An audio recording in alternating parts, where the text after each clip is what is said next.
Now to our next piece, a little bit different to what we might usually do. I suppose, in a sense, it's how sport can change a life in an unexpected way. Very happy to say we're joined by Wally Green. Wally, great to have you on the show.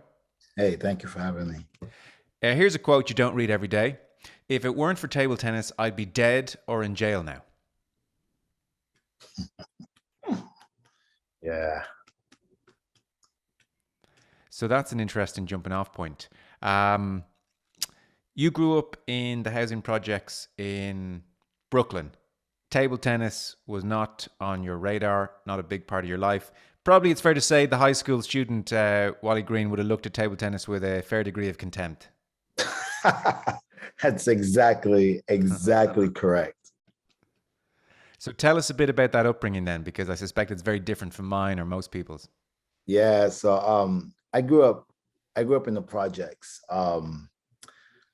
My parents really didn't have any money. My mom and dad divorced at actually I don't know because I don't have any picture in my mind of my mom and dad together. So probably when I was before I was one, and she married an abuser, a guy who used to beat her up all the time, and you know, and it was really tough. It was a crazy life.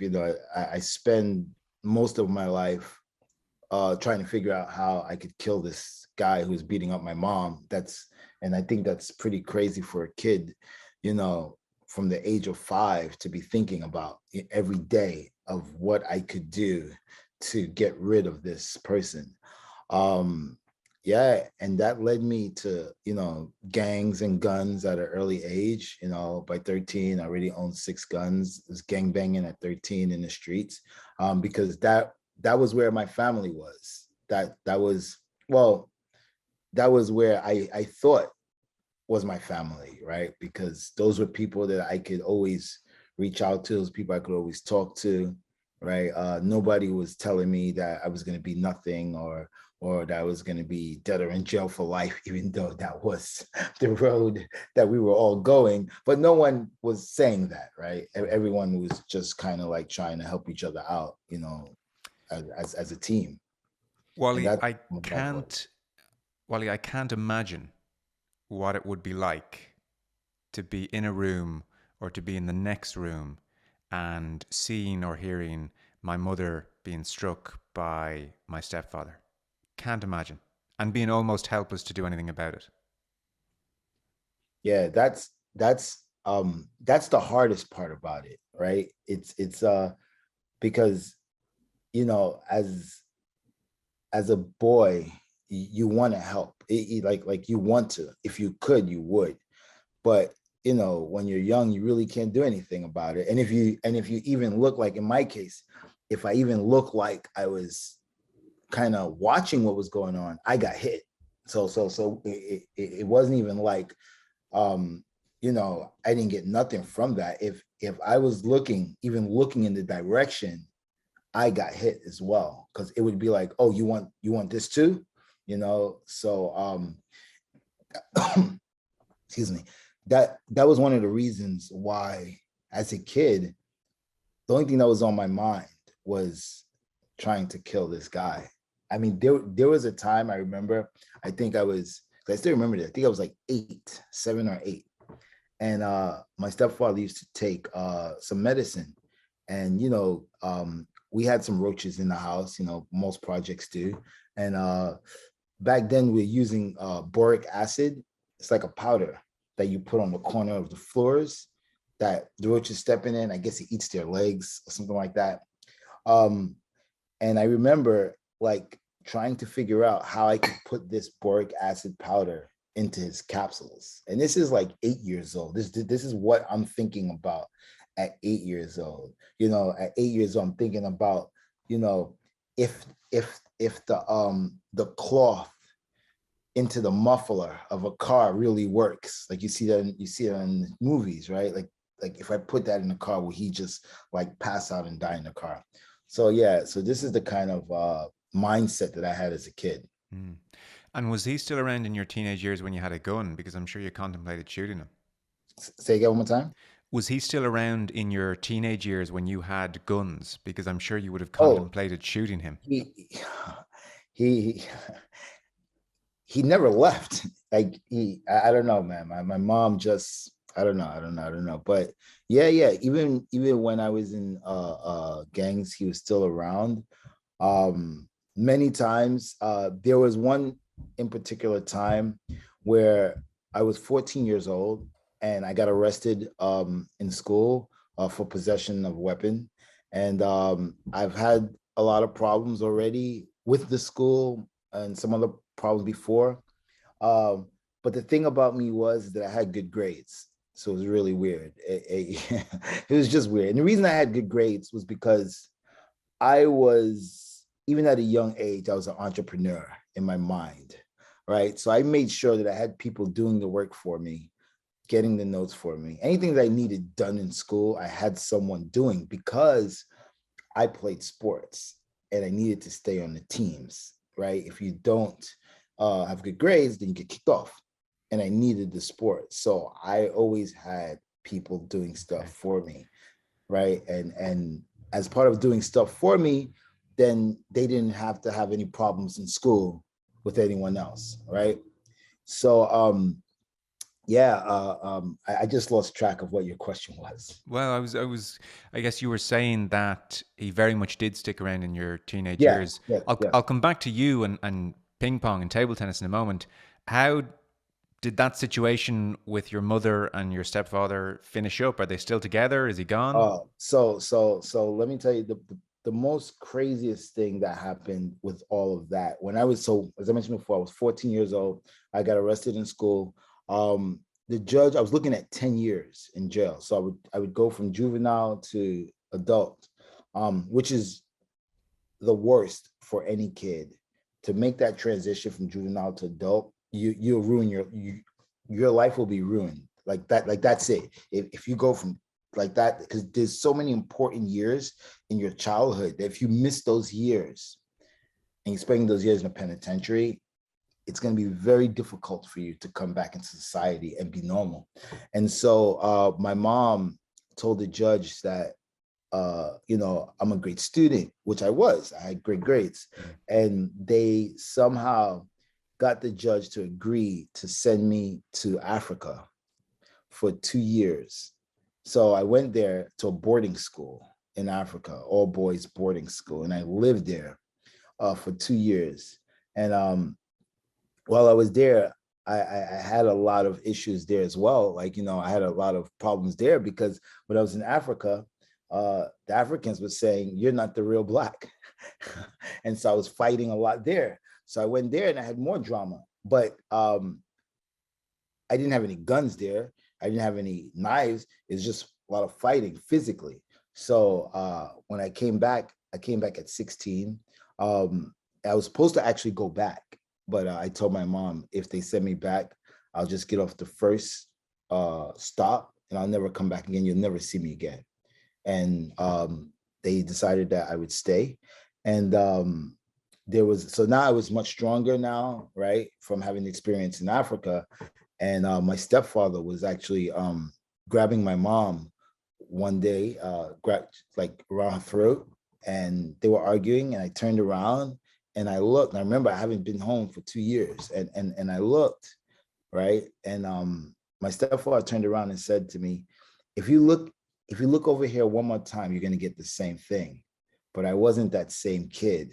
You understand that was there before I left. I became a totally different person, and I just lost it. Like I just lost it. Like all I remember is I came back in the house with a gun. I don't even remember how I got out of the house. I know I went to my friend's house to get it because that's where we used to keep it. But I came back in with a gun, and I was gonna shoot my stepfather that day. And I was shaking, and I was, I was all these emotions going through my mind. And as I put the gun to his face, and I said that, you've been doing this for a long time, and I'm gonna end it right now. And then my mom was screaming and yelling, and then my mom calls the police and says, you guys need to hurry. My son's trying to kill my husband. And then I pointed the gun to my mom as well. And I was about to kill my parents at that point. But you know, I've always been a smart kid. I've always been smart. And something came, I always talk about this, something came and sat on my shoulder and all this craziness said to me, hey, if you do this right now, everything your stepfather said will happen right now. My stepfather told me as a kid, every day, oh, you're going to be dead or in jail. You're worthless. You're worthless. You're going to be dead or in jail. You're going to be dead or in jail. And this is what I heard every day. And so something told me that if you do this right now, this is what's going to happen. Whatever he said, everything he said is going to come true. And then I just came to my senses and I said, you guys deserve each other, and left home and never went back. Oh. Has there been any reconciliation? No, so I found out maybe 2 years ago from one of my uncles, because I don't talk to my family. I don't talk to anyone. Actually, when my dad, when my dad died, I don't talk to his family, right? Because I got a lot of hate from his wife, right? And I don't talk to that family. So when my dad passed, I don't talk to that family. Then my mom and my stepfather, they've always been together. And then 2 years ago, my uncles, my mom's brother, I don't talk to her side of the family also. He randomly called me, and then his words were, you know, I don't know if we can curse here. Sure. But that piece of shit is dead. And that was the first time I spoke to my uncle in, I don't know, in years, right? Because growing up with this abuse, I always remember my uncles would come by and my mom would not let them in. Like my stepfather was a narcissist, right? And I didn't realize that until now that I'm older and understanding what narcissists do. My stepfather alienated my mom from her family, right? Because I remember being home and I would say to my mom, hey, how come, Uncle blah, blah, blah won't come over? How come grandma won't come over? How come, and I noticed that people were never coming over my house, right? And then as I got older, and this is recently that I learned about, this is like, I want to say maybe sort of early post-pandemic, maybe like I just started learning about this, that the narcissist will alienate the family, the person away from the family. And that's what he was doing. Okay. And in the interim, have you reached out to your mum? So the problem with that is that I've tried to have a conversation, a thing, but like my mom, she doesn't, what's the word? She won't acknowledge. And that just makes me insanely crazy when someone is not acknowledging what they've done. And for her, it's just kind of like, well, whatever. No, it's not whatever. That's not whatever. It's not whatever. Because let's just say that day, right? Let's say I stayed a little bit longer and I didn't leave right away. What would happen to me? I would have been arrested, right? I would have been caught with an illegal weapon in my house, right? What about all the other crazy shit I already did? I just came back from getting off of not going, like my life would have been ruined because you decided you wanted to call the police on your son for helping you, right?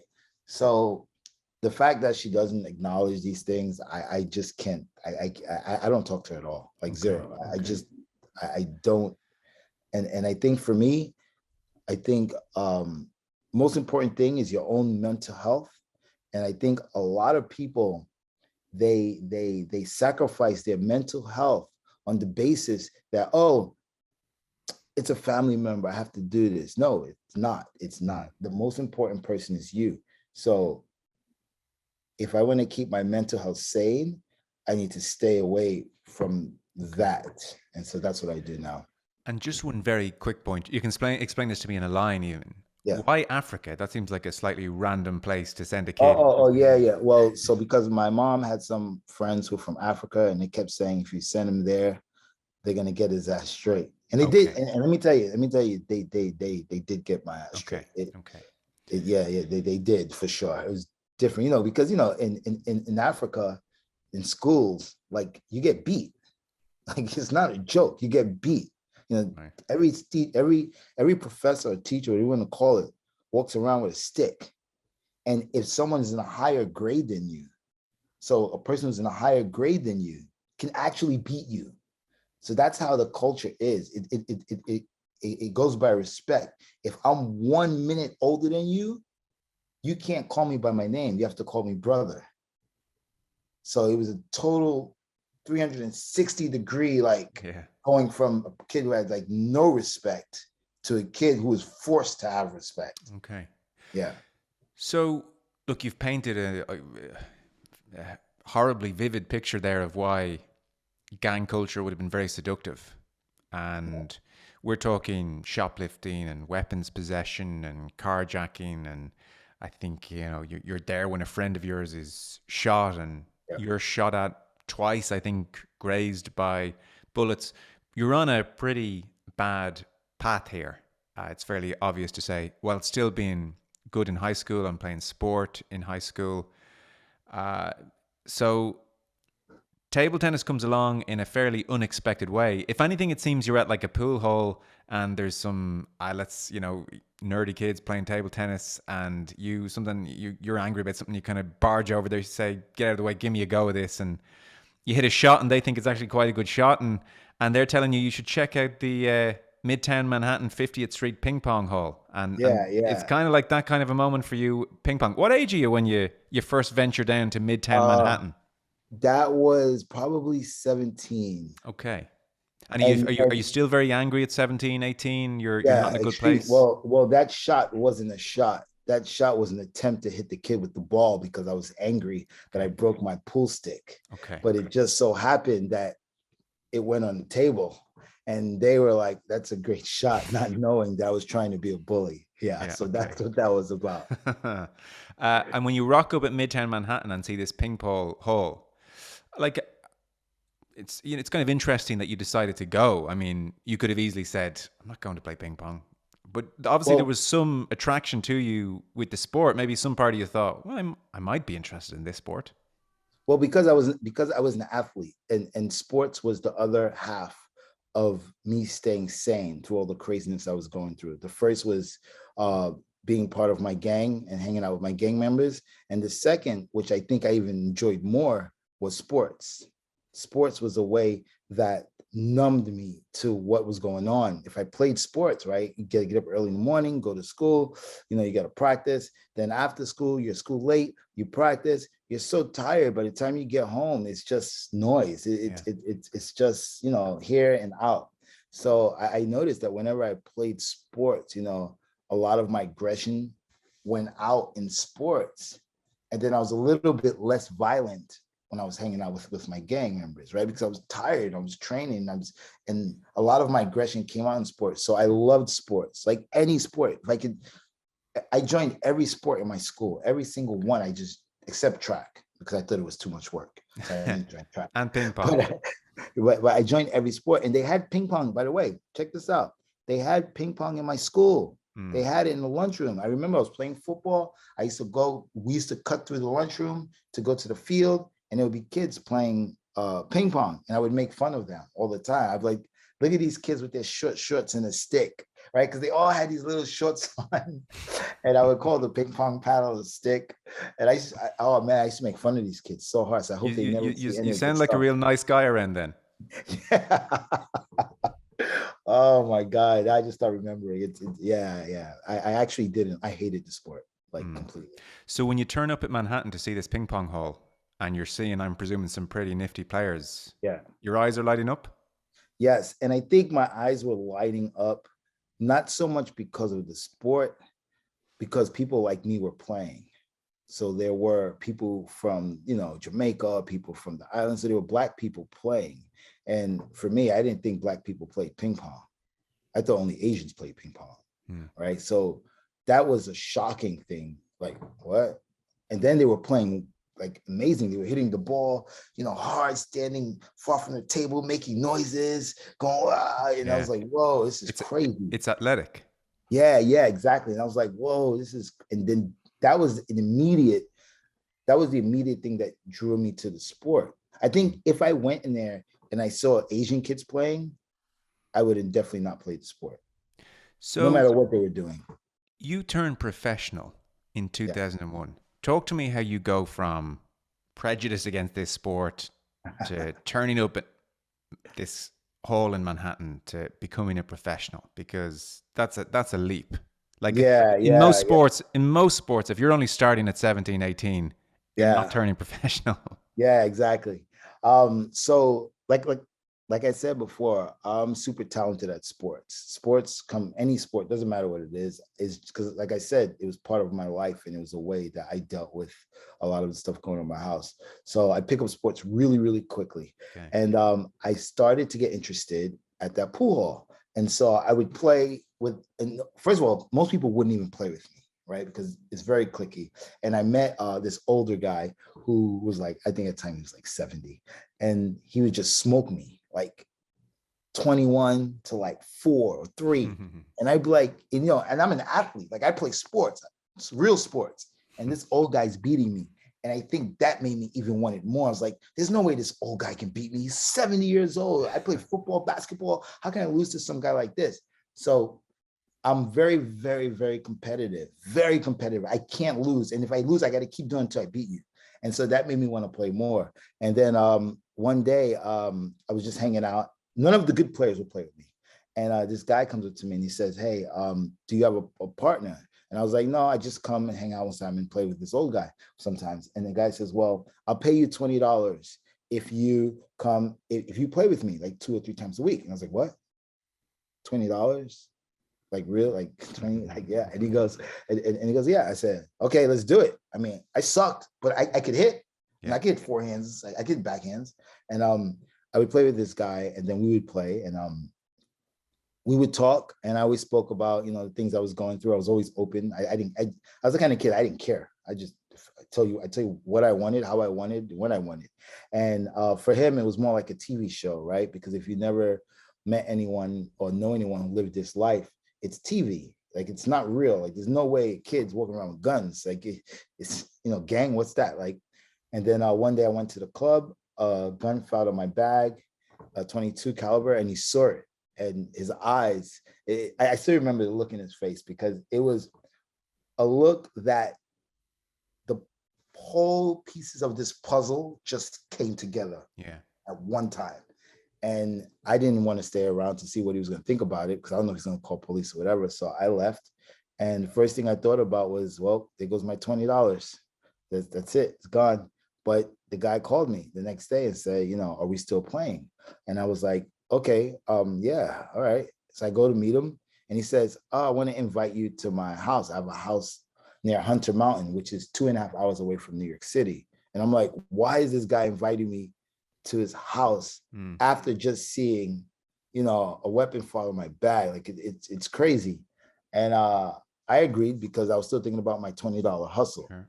And I go up there with him, and I meet his family, very nice family. They have a ping pong table in like a sport room kind of thing.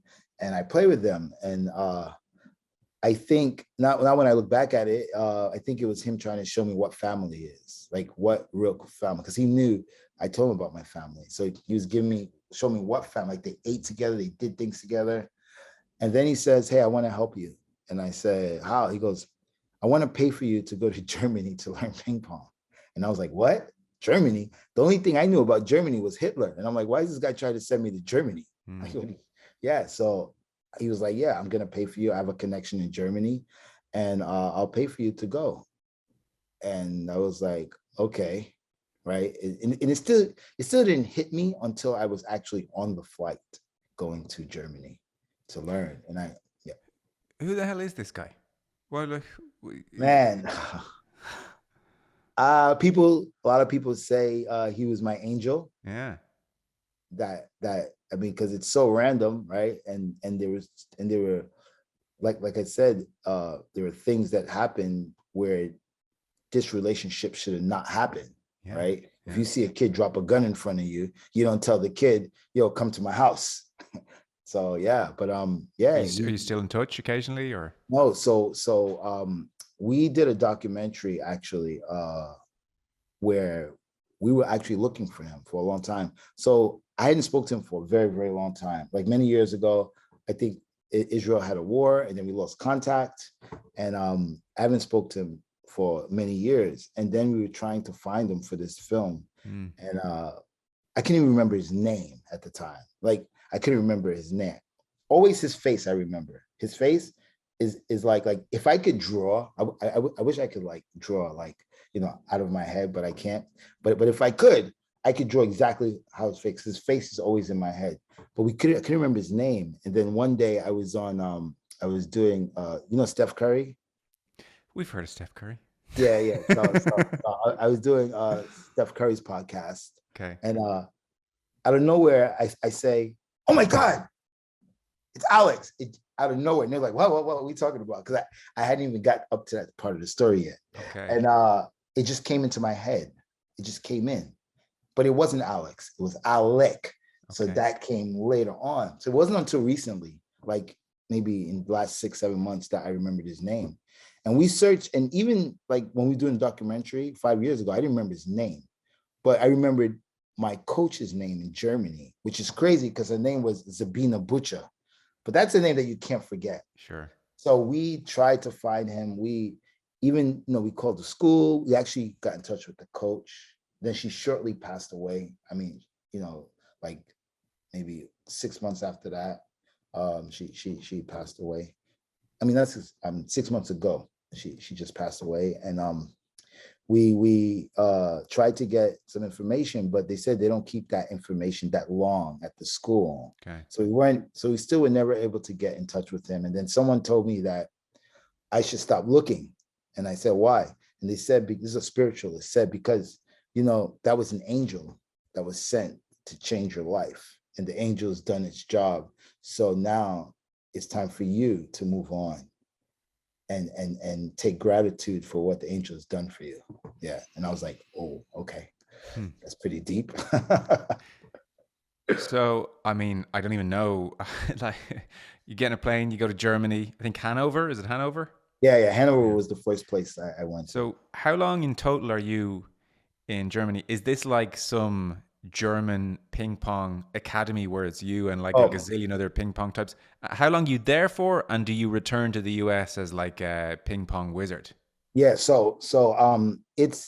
It's a sports school. And it's where all the top athletes of Hanover, where they go and live for their sport. So it's not only ping pong. There were other sports there, but these kids, they don't live at home. They all live in this school. Okay. So um, they practice their sport 3 times a day, 3 times a day, every day, 3 times a day, and then a smaller part is probably their studying, but the larger part is their sport, because these are Hmm. kids who are going to be, Olympic hopefuls, maybe professional athletes, and they all live in this school. So I went there and got very intensive training in ping pong. Like I said, I was an athlete already. I was already an athlete, so it wasn't really difficult. I mean, the sport is extremely difficult, but starting out wasn't really that difficult, right? Because I learned quickly, I listened well, I pick up things really easy, especially sports, and I was playing really well right from there. And then after there, I went to a different part of Germany. So I stayed in Hanover. I think I was in Hanover for 3 months, and then prior to that, I went to a ping pong tournament in America, and I think what was this tournament at? It was maybe it was in Florida, and I didn't go to play. I just went to go see like what this was about, and I met, and I'm not shy, So we were like, yeah, that's the number one player. I would go up to the number one player in the world and say, hey, are you really the number one player at ping pong? And I would go up to these people. It's almost like walking up to Jordan or walking up to Tiger Woods and saying, hey, are you really the number one player? And I would go up to these people and just talk to them. And I met some people from Germany who were playing for the German national team, and like Timo Boll, who still plays today, and my friend Thomas Kynett, who used to play for Germany, now he plays for Slovakia. And they said, if you're ever in Germany, hit us up. So guess what? I was in Germany. So I said, I got to make this. And I really had no money left because he paid for that segment. Yeah. And they were like, yeah. So I called up my friend Thomas Kynett and said, hey, I'm in Hanover. I want to come to wherever you are. And I didn't know him. And at the time, he was in a town called Hergenshausen. And Hergenshausen is a really, really tiny town, which is actually, the tiny town is called Grenzau. The little bit bigger town is called Hergenshausen. And then the big city is called Koblenz. So everyone knows Koblenz. But if you go up into the mountains, there's Hergenshausen. And then if you go further deeper, there's a little town called Grenzau. And Grenzau was a table tennis town. Like everyone who lived there, everyone who lived in this town played, loved, or had interest in table tennis. Okay. Because the number one team, Bundesliga team in the world, was there. That's where the team was. So I went from Hanover to go training with like the best team in the world, and I sucked.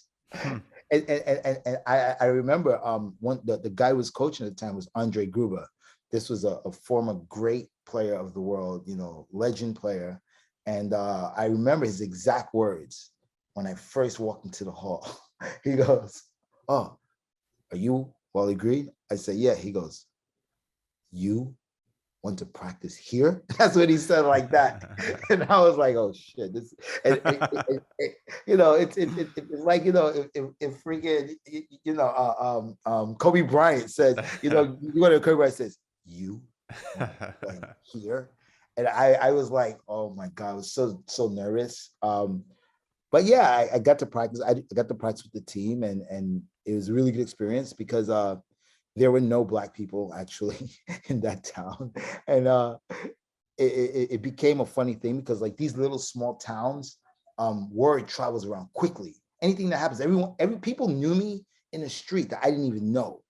They knew who I was. I didn't even know these people. And they would say, "Oh, hey, you're the guy from America who's playing in Grenzau." I said, no, I'm not playing. I'm practicing. Yeah. I'm not playing. So people thought that there was some Black dude from America who's playing on the team, but I was just practicing because they gave me a uniform. I'd wear the uniform. People would pick me up as I was going, because at this time I really didn't have any money, so a lot of it was a lot of walking. Right. In Germany, I don't know if still today, but in Germany, then hitchhiking is very popular. Okay. So we need to get some miles down the road. It's going to corner, go like this. People pick you up. But people were picking me up just based on the uniform I was wearing. So then I went there, and that was a great experience, because now I'm with these guys who are like the elite of the sport, like the elite of the sport, and I'm practicing with them. And like I said, I learned fast. I learned quickly. I wasn't able, definitely not to beat anybody, but to practice, I could practice. And then the coach, Andre Gruber, he had a son, and me and his son became really cool friends because his son spoke English very, very well, and we hung out a lot. We practiced together a lot, and and that's where it all started. It all started in Germany. Wow. Germany was the birthplace for it. Amazing. And so you turned professional in 2001. What age are you then? So right then, so it was almost like 18, 19. Okay. So 18, 19. And so how does the professional world treat you? Because I mean, it's funny. It's not easy out there. I mean, are you able to make a living? I mean, like what? So what is you in table tennis? So I'll tell you what happened. So let me tell you, I always say, life is about being at the right place at the right time. When you're at the Mm-hmm. right place at the right time, things happen. And that's what happened for me through a lot of my life, being at the right place at the right time. So after Germany, I come back to America. I start playing in US tournaments, right? I'm playing pretty well. I'm playing decent, going up the ranks really quickly, right? And there was a local tournament in Chinatown, right? Local tournament in Chinatown. And I go and play. And there was a kid who was visiting from China who happened to just be in America at the time. And someone said, hey, there's a tournament, you should go play. He plays ping pong. So I got to play against this kid in a match. And as we're playing, right, the kid's making a lot of noise, going, Chole, saying these words. I don't know what the hell he's talking about, but he's going crazy every time he made a point. And so I said, all right, you want to do this? I'm going to bring some ghetto stuff into this tournament too. So I started going, that's it, boy, send him back, let's go. I started talking trash. And we were going back and forth at it. And people were like, what the hell's going on? And then after the match, two people walk up to me and they say, hey, do you know Rockstar Games? And I said, Rockstar Games? Yeah, Grand Theft Auto, man. Yeah, I love it, of course. And they say, well, we're looking to make the world's first table tennis game. Would you be interested? Yes. Yeah, because they like my character. They was like, yeah, for sure, 100%. Rockstar Games, I didn't even care about the money. I just Rockstar Games and make a game. Yeah, let's do it. And so I worked on this game with Rockstar Games called Rockstar Presents Table Tennis. It's the world's first, even till today. Well, now there's a new one, a VR table tennis game, which is pretty good. But until that one, it's the world's first and only real table tennis game, real like table tennis game. And I worked on this game with them and like for a while. Then they like flew me out to Japan to promote the game and stuff like that. And then I was thinking, wow, Rockstar Games has a lot of money, man, because they're promoting this game like crazy. Let me ask them to sponsor me, right? Let me ask them to sponsor me. And so I tell them, I says, listen, I want to play on the pro tour, right? Because you need money to play on a pro tour. I mean, minimum is going to be like $1,000 to $2,000 every time you travel, right? So I said, I want to play on a pro tour. Do you think you guys can sponsor me? And they were like, yeah, of course. And I was like, really? And they were like, yeah, just come up, just come up with a budget. I didn't even know what the hell, I didn't even know how to make a budget. So I had to go to do some research, how to make a budget. And I figured it out. I just looked on the ITTF. I saw all the tournaments that were there. And I just started making prices, how much it would cost to fly there, how much it would cost for eating, and everything I could think I would put in this budget. And then I gave it to them. And then Rockstar agreed to sponsor me. So Rockstar gave me a lot of money to play ping pong around the world.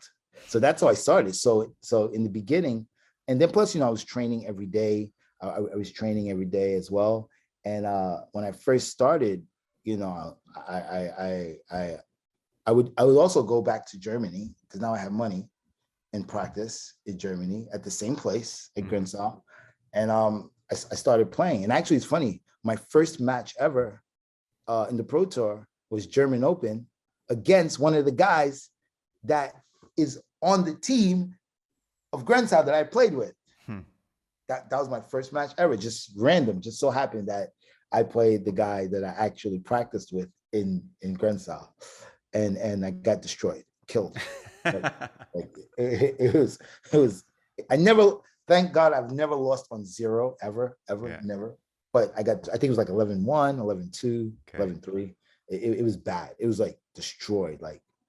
And for the most part, as a pro, I was getting destroyed until I was able to. I had to go through a mindset change. It was a mindset change I had to go through because I did have the skill. Like I could play, and I was left-handed, which was so I had to go through this mindset change in order to do better. Because my mind at the time was this cocky kid.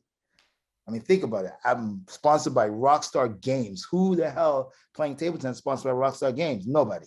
No, nobody has the sponsor that I have, right? Everybody's got these little table tennis company sponsors that means zero. I have like a world corporation sponsor. So, I'm cocky. I can beat everybody, in my mind, because I'm so good at sports, I can beat everyone. I don't care who you are. If we get on the table, I'm going to beat you. And that was the wrong mindset to have, because that mindset was preventing me from learning. It's one thing to practice. Practice and playing a match is two different things. It's not like it's one sport that is so different than every other sport. Every other sport, you can be really amazing practice partner. If you play basketball and if you're amazing at practice, you're most likely going to be really good at the game. Sure. In ping pong, it's not. It's so different. You can be amazing at practice and really bad at the game. And so I had to change my mindset, the way I was thinking about the sport, the way I was thinking about people playing the sport. And it wasn't until then I started doing much better. And this sounds like a slightly kind of reductive question, I suppose, but how high up the world rankings do you get at your peak? Like, I think if anyone's in the top 1,000, they've done an amazing thing. I mean, do you crack the top 1,000? I don't even know if I cracked top 1,000, tell you the truth. Yeah. Because what I mean, like I said, it's a long process, right? Because the first process was getting killed. Listen, I was getting annihilated, destroyed. Yeah. Destroyed. and it's crazy because, this was when I was, my mental thing was, I could win. I could beat these guys. These guys are not that good. And that's what I was thinking. And because I thought that way, I put too much pressure on myself. And because I put too much pressure on myself, I couldn't play to the best of my ability, right? Because I was trying too hard. And then actually, there was so they went through two phases, right? That was the first phase. But my second tournament was quite interesting, because this is when everyone in the world knew who I was the second tournament. So the second tournament was Dutch Open. And I remember I played against, I think the first match was England, and I got killed, destroyed. 11-1, 11-2, like easy. I don't think I made 5 points. Then the second match was Russia, got killed again, right? The third match was China. Now, we all know China is the best in the world by far, the goats of the goats. And I still remember the guy's name till today, because I will never forget. I'll be telling this story to like my great grandkids. So I'm playing this guy. His name is Chen Junji from China. And we're playing the match. And of course, the first game kills me, 11-1. Second game kills me again. And then my German friend I told you about, Thomas Keineth, I used to teach him some ghetto stuff, right? Because he's very, very, very German, but he's a little different. He's kind of like a rebel, right? So he's very different than most of the German people who played. And that's why the coach didn't really like him so much, because he had his own kind of thinking. And so I would teach him, when I'm hanging out with my Jamaican friends, we always go, bo, bo, bo, bo. So he incorporated that into his ping pong game. And this guy was like number 40 in the world. So at 40 in the world, he would play, and because of me, he'll go, bo, bo, bo, bo. And people were like, what's this guy doing? So anyway, he's coaching me against China. And I'm down 2-0, right? And I think I lose next game, I'm down 3-0. No, I'm down 2-0 because like 3-4. Yeah, so I'm down 2-0. And I'm just like getting killed. Like the whole tournament's getting killed. The first tournament getting killed. Yeah. And then my friend goes to me, Wally, come on. You have to fight. Bo, bo, bo. Like this.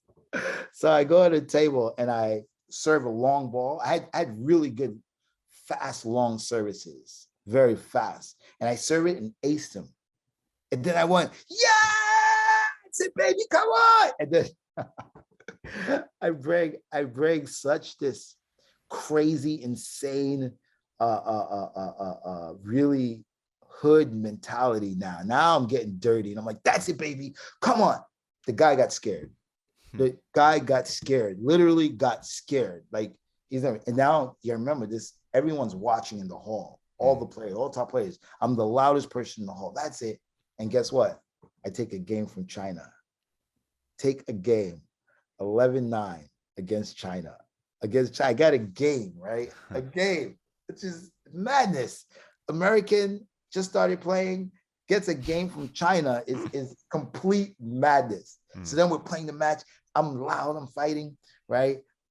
He gets a game. So now it's 3-1, right? Guess what? I fight again. I get even louder. I'm like pumping fists, and it's so loud. And at this time, no one in the world knew me. No one knew who the hell I was. Yeah. But now everyone did because I was yelling, yeah, that's it, baby. Let's go. So loud. Chinese guy was shitting his pants. Then it was crazy. And then I took another game. So check this out. I got 2 games now. It's 2-3 in the 6th game because it's 4 out of 7. The 6th game, you know what the score is? 9-6 for me. In the 6th game, I'm leading 9-6, right? The Chinese coach calls timeout, right? And just for a Chinese coach to call timeout, that's amazing, bro. Like, and then my German friend, he speaks Chinese because he spent a lot of time in China, and he was listening. The coach is yelling at the guy. Coach is like, I never saw this guy from anywhere. I don't even know who this guy is. If you lose to this guy, you'll never play in this country again. Finish, like you're done, right? And so my friend's telling me this, and then I made one mistake. I tell this to all my students too, like when they play. If it's not broke, don't fix it. And as athletes, we always have and you see it a lot. For some reason, things are really working well, and then we want to change it because we think we can win. But we were winning. There's no need to change. If it's not broke, don't fix it. So what I did was I thought I could really win. And I said, okay, well, you got to calm down. You got to calm down and focus, which was the stupidest advice I ever gave myself. So stupid, because what I was doing is the reason I was winning, right? Not that I was a better player than he was, is that I was in his head. And I had some skill, but I was in his head.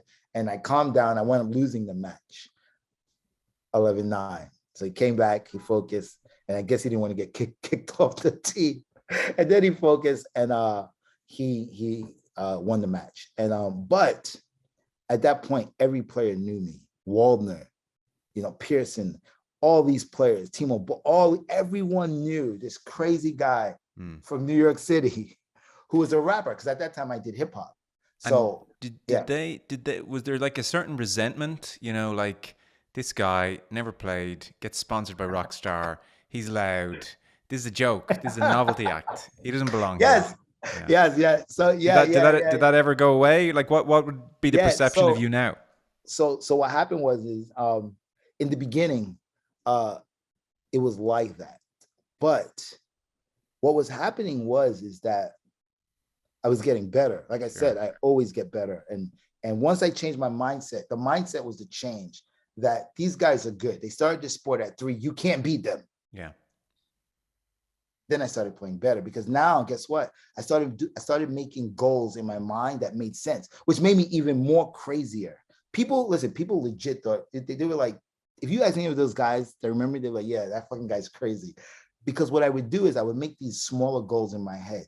And I would say, okay, you know what? I'm getting killed under 5. Wally, you have to make 5 points. If you make 5 points in one game, this was started. It started with one game. You make 5 points in one game, you're the champion, you're the winner. I believed it. So you would see I'd be losing 3-0. In the last game, I get 5, and I go, yo! And people are like, what's wrong with this guy? Yeah, okay. He only made 5 points. But I made goals. And then I went from 5 to making 5 points every game. Now, every game, you got to make 5 points. If you make 5 points, even if you lose, you're the winner. Remember, these guys playing 3 at 3, you just started this game. You can do it. I would do that, and I would go crazy. And everyone was wondering, why am I yelling so loud when I'm losing? But they didn't understand that I had made goals that made sense, goals that people call them smart goals that I could actually accomplish. And through those goals, I just said, okay, just win one game. You win one game out of 4. You won this thing, and I would fight for that one game so hard, and I'd win it. And then it wasn't until then I started playing well. And what started happening is it started changing the sport in a way, right? Because the sport was boring. Like people were boring. No one really made noise. If you made noise, it looked bad. At the time I was doing hip hop, so there were no rappers that played ping pong. It was crazy. Well, rapper, you rap. How you play ping pong? And the media started coming to me like all the time. Like I would lose the match. I would lose. I just got annihilated 4-0, but the interviews were coming to me all the time. They were like, "Oh man, you rap. Why you play ping pong?" And blah, blah, blah. And then I started realizing that as I was going along, you have to find you have to find your place, right? Where's my place? I can't be the top player in the world. I'm not going to be number one in the world because only one person is number one in the world, and China's killing everyone. So, where's my place in this sport? And then I realized it. I'm like one of the most popular people here because of my character, because I'm different, because I bring a totally different vibe to a sport that's considered dorky, nerdy. I was none of those. I was way on the other side of the spectrum. And so, then I started saying, okay, you know what? I'm just gonna be me. So I would come to I would go to like play international competition. I would come like the dopest clothes. I wear my Jordans, have my gold chain on, my hat with glasses on, right? And I would enter the hall like this, right? And people were like, oh shit. And then people started to like me a lot. Like all the players are like, oh, this guy is cool. Then after, usually during the pro tour, on that Saturday night, people are gonna go out, have drinks. I'd be out hanging out with them, right? And then I'd be in my element now because now we're in a nightclub, right? And I'm chilling. I'd be the one picking up the girls, talking with the girls and hanging out. And then all the players just started respecting me. And I was getting better. And I was getting better. And I was getting good. I was getting real good. And I just found my spot. Then I decided, you know what? I don't need to be the best player in the world. I don't. That's not my goal. I said, I'm going to become the most popular player in the world. I'm going to become the player that everyone likes. And through that, so many things happen. Like one time I'm sitting down and the Korean national team coach comes to me. This is Korea comes to me and says, hey, Wally, really like you. I want you to come to Korea to practice. What? And I was like, why is guys asking me to practice, right? And I told my friend Thomas. So the guy Thomas is a guy I traveled with all the time. He's a guy throughout the pro tour. We're always together. And I said, why is this guy asking me to practice? I suck compared to everyone else. He should ask other people to practice. And my friend was like, no, you should do it. It's Korea national team. And I was like, I don't know why, it's weird. So I kind of ignored it like for a while. Because I thought it was just bullshit. I was like, I didn't understand why he would ask me. And then they asked me again. And I was like, yeah. And then Korea Open, I was gonna play Korea Open. So I figured, you know what? Let me take this guy up on the offer because I'm gonna go to Korea anyway. Might as well go there early and play, right? And man, I practiced with Korean national team. And at first I was supposed to practice with the girls. I was supposed to practice with the women's team. And then for some reason, I wound up practicing with the men's team, which was crazy because now I'm practicing with these famous guys who are playing for Korean national team, and I'm part of the group. And I'm sure, and I'm 100% sure that they didn't invite me to Korea to play because my skill was that good, right? Because all those guys are better than me. But what they did invite me for is because they knew that I was a fighter, and they knew that I would bring a different kind of energy. I would bring that really hood energy, that very raw energy to the practice. And that's why they invited me, because of that.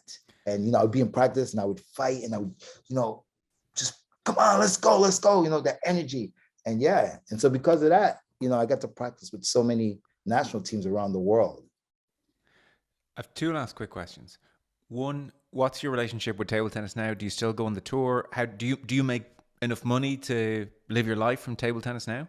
Yeah. So table tennis has brought me like so many different things. Like, first of all, it kept me alive, right? And everything I do now is table tennis related. Like I just did a TEDx talk, right? Did a big TEDx talk. What my TEDx talk about? Table tennis in my life and how it's changed my life, and the perseverance through it all, through all the way to North Korea, right? I'm co-founder of a bar, a lounge restaurant, which is also co-founded by the actress Susan Sarandon. It's She's called big Spin. into her. She's big into her table tennis. Yeah. She used to be even bigger. Yeah. But yeah, so I'm co-founder of that club.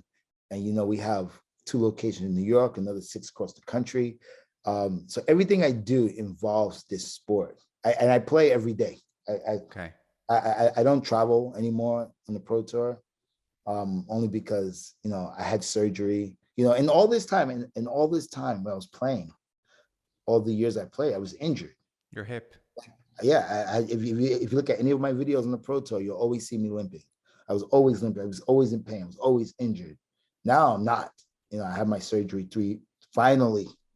I said, well, a physical therapist scared the mess out of me. They looked at my hip and they said, listen, if you don't get this done yesterday, you'll fracture your hip and you'll never play a sport again. And then I was like, yeah, okay. Yeah. So, I got it done by one of the best surgeons. And, I'm like brand new now. I can move, I'm quick. So I do play every day, at some capacity. But I play more of entertaining. So I like to bring people into the sport, and the actual sport doesn't bring new people in. It doesn't. It doesn't. But what I do brings people in by having a bar with music, beating people with my cell phone. I play with my iPhone 6. I have an iPhone 6. It's the only phone I play with, iPhone 6. And I beat people with my cell phone. I have a little paddle that's this big. And I play players who actually play the sport with my little tiny paddle. So these are all cool things that I do to make the sport cool. For me, my calling for the sport and the whole reason I got into the sport, I don't think it was to be the best player in the world. It wasn't. It was to change the perception of the sport and make it cool and make when little kids see me, they can say, yeah, you know what? I like that sport. I want to play that, right? Because, I come from the craziness, I am the craziness, and I bring that different kind of, feeling to a sport that's more kind of like, everyone should be calm, everyone should be quiet, and, it should be like chess. But no, it's a sport just like every other sport. And if you have emotions, like look what happened to the Olympian from China, right? He won. He went, I went crazy, and he kicked the barrier, right? Okay, the barrier is made of paper. Who cares, right? He showed emotion, and what they did, they penalized him for it. They took away his winnings, but they don't know the background story, right? How the coach favored another person, another athlete over him, and he proved his point. So that's an emotion. Let the emotion come out. What they did immediately, they suppressed it. It was in the world news. World news. He got his winnings taken away because he kicked the barrier. Who cares? It's not that serious. The barrier is $2. Yeah. So that's the thing. Bring out the emotion, and just change the sport a little bit. Make it cool. Make it fun for the average person. So that was my calling, and I realized it really quickly, and that's what I spent my whole time doing. Well, my last question is almost to revisit the start of the interview where you said, if it wasn't for table tennis, I'd be dead or in jail now. And the other thing you talked about in your teenage years was this incredible anger, the understandable anger. And I think it's worth reminding people of that now, because to listen to you now talk for the last 45 minutes or however long it's been, not much anger there anymore. So it's not just saved your life, but it's saved your soul a little bit. It saved your personality a little bit. I think it's fair to say, more than a little bit. And I'll tell you, in one of the most important ways it did, because if we took any other sport, it probably wouldn't have been the same outcome. The thing about table tennis that was really good for me is that it allowed me to see the world, and it allowed me to see different people of the world, different cultures of the world, different backgrounds of the world, something I would have never seen with any other sport, right? How many NBA players travel the world to play NBA? Sure. None. Sure. Zero, because all the NBA games are in America, right? Same thing with football, same thing with almost every other sport. But this sport took me around the world. So my mind became more open towards ideas, towards cultures. I have friends in every major country in the world. If you would have asked me that as a kid, I'd be like, "What are you, crazy? I don't want to talk to those people. What? No way. I would, I only saw what I knew." But the sport, like I said, it took me around the world and just to get to experience, what it's like to be in China, what it's like to be in Russia, what it's like to be in Germany, what it's like to be in Brazil, in all these Spain, all these different countries. It opens your mind, and it lets you know that, maybe what you think is really bad for you may not, or something is really bad happening to you may not be so bad when you see how other people are living. So, it taught me a lot of life lessons, and it just made me open. So now I'm more open. I can be friends with anybody now. Anyone. I tell people, like I said, listen, man, I says, if I had the power, I would tell Putin, say, yo, bro, let's play some ping pong and talk about this. Let's play some ping pong. Let's sit down, let's play some ping pong, bro. I just feel like, now I can talk to anybody. It doesn't matter. I can sit in the room with the Taliban and have a conversation with anyone. It doesn't matter the background. It does not matter. And I think that's because of the sport. The sport allowed me to travel, and it opened my eyes up to the world and not just where I'm at right now. Well, kind of an amazing story. If you're ever having an exhibition in Ireland, let us know. We'll come along. Yeah, I got to do one. You got to do one. You got to do one. I got to come out there. I have a question for you. Shoot, yeah. Do you like Conor McGregor? That's the question. No comment. Not especially. Not especially. So I'm a huge mixed martial arts fan. Like huge. Like I do TikTok and all my lives, most of my lives are mixed martial arts, like UFC based. So I know a lot of everything about UFC and mixed martial arts, boxing, jiu-jitsu, wrestling. And so I just want to ask you that because you're from Ireland. And I heard a lot of people from Ireland don't like Conor McGregor. So that's why I was asking you. I'll tell you about it another time. Okay. Listen, amazing to hear that story. Not one we have on the show all that often. So Wally Green, people can check out. They want to see you playing table tennis. They'll see how damn good you are. I mean, to my eye, it looked like you were pretty amazing. So it's on YouTube. Your footage is there. So an amazing life, and best of luck for the future. Thanks, Wally. Thank you very much. Appreciate it.